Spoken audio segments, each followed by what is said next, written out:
We will start recording in 5 seconds. 5, 4, 3, 2, 1, start. Madam Chairman, I am glad that we are having a debate on the European Common Market. I wish that it had taken place earlier.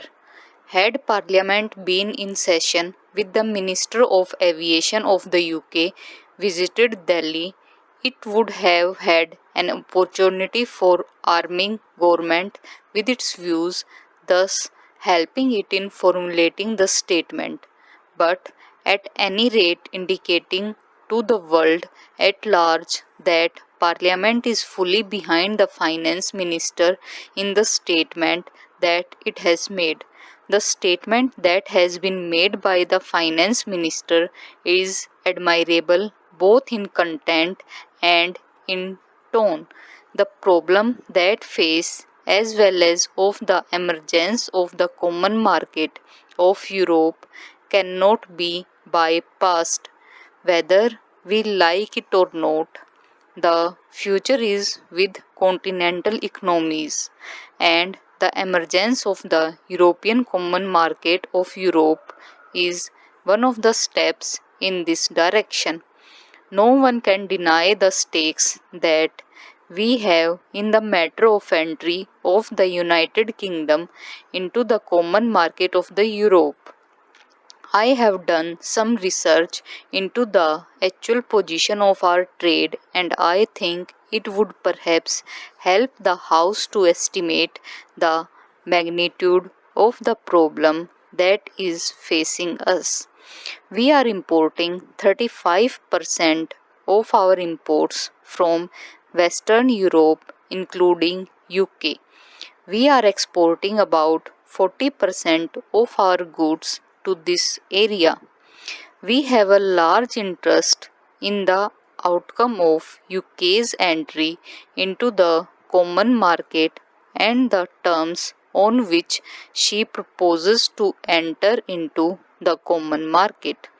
In the present circumstances, we cannot visualize what the terms will be, but we know that outstakers are great, and we have already indicated our deep interest in the terms which the UK would be able to negotiate.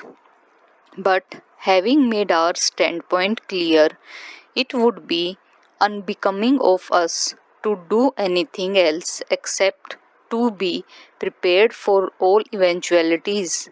I want the House to realize that while undoubtedly this is a great challenge, we ought to be prepared and not content ourselves with giving expression to certain views which might give the impression to the outside world that we are in a state of panic. To suggest, for instance, that the pattern of our trade should be changed overnight is not realistic. A changeover in trade is no solution.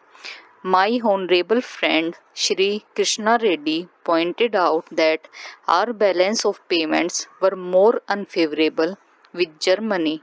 I know that it has been unfavorable, and while partially this is due to Germany imposing very high tariffs, let us realize that we have had to depend for aid and capital from the developed countries, notably Germany, and as such, our balance of payments is bound to be unfavorable.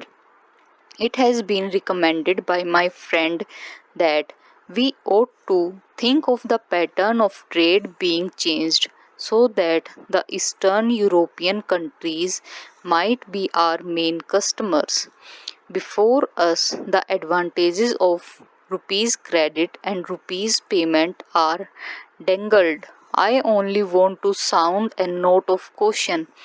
While it is true that from the point of view of our immediate difficulties, rupee payment offer a solution in the sense of imports not being a current draft on our foreign exchange resources, we ought not to suffer from the delusion that we are getting something for nothing. Nor can we think that these rupee payment which are made may not work to our disadvantage. I do not propose to go into this question today since the issue that merit consideration are different. I hope that Parliament will have an opportunity of discussing the whole scheme of rupee payments on some other occasion so that we might have an opportunity of weighing the advantages and disadvantages of such rupee payment. No one for a moment objects to diversified pattern of trade, a structure of trade which is not dependent on any particular grouping of nations.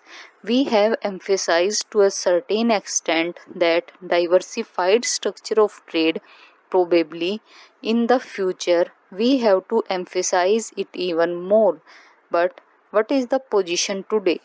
As it is, the terms which can be arranged for UK's entry into the common market are not dependent on that country alone. They are dependent on others as well. This is the position which we face.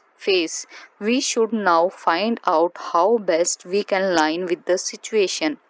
There is one thing which has to be affirmed on the occasion. I hope Parliament will affirm it because there is a danger of our overlooking it to the extent that we suffer by the new groupings in Europe. The moral responsibility of these countries to compensate us is all the greater. This would be in conformity with the trend of modern things.